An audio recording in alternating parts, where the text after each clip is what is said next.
Hi everybody, my name is Drew Giannato with Knights Media Network, and today we're going to look at one Bellarmine history professor who has quite the interesting history himself. Somebody who became one of Bellarmine's most respected professors despite the rough and difficult path he endured.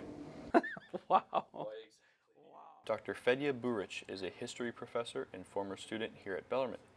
He is from the city of Mostar in Bosnia, but his family was forced to flee from their home when war broke out in the mid-1990s, eventually leading him to the United States and eventually Bellarmine.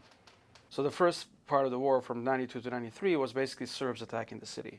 And that's when I left with only my brother and my rest of my relatives to Montenegro, because we thought the war was going to be over in a day. Well, in a week. Well, it wasn't. So we stayed in Montenegro for about 3 months. We were in 2 refugee camps in Croatia with some relatives. And then when Croats turned to the Muslims, we had to leave again. My dad actually had to hide because he was a Muslim, even though my mom was a Croat. That didn't really help. I admire him because he came from a very troubled upbringing in Yugoslavia. He was a refugee and he came to this country and he applied himself and became a top-notch scholar. Growing up in Bosnia, Dr. Buric witnessed firsthand the decline of the Yugoslav nation as a young boy. Even becoming Tito's pioneer, a status given to children at the age of 7 to symbolize their future as a pioneer to the future of Yugoslavia, named after communist dictator Josip Broz Tito. And also people wanted to hear my story. That's also why I became a historian, I think.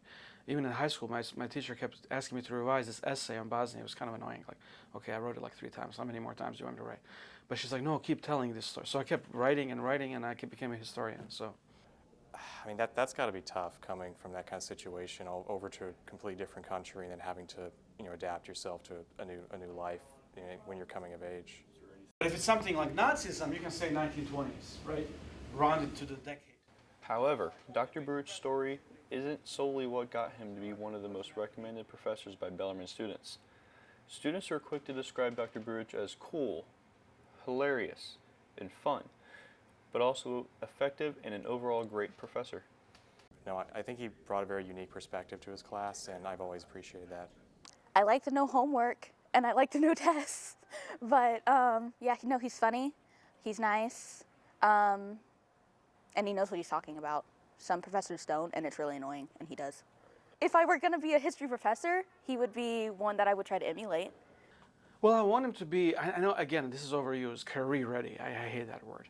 But yes, in some job, in whatever job or whatever career they pursue, to see there are many different avenues open and how they can pursue those avenues and how they can use their critical thinking skills, research skills, and to kind of look back on their classes with kind of nostalgia.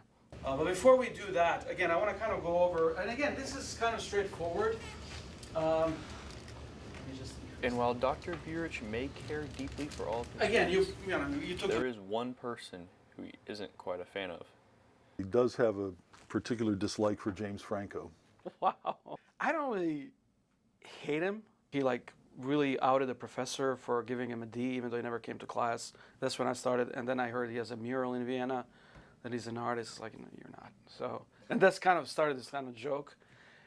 Dr. Buric has told his story to his classes for years, building a bridge between his personal experiences and his teachings, which help students better understand not only the hardships endured, but the acts of will and determination that many people throughout history have committed and endured through. Well, I used to think I'm going to change the world with history, but no.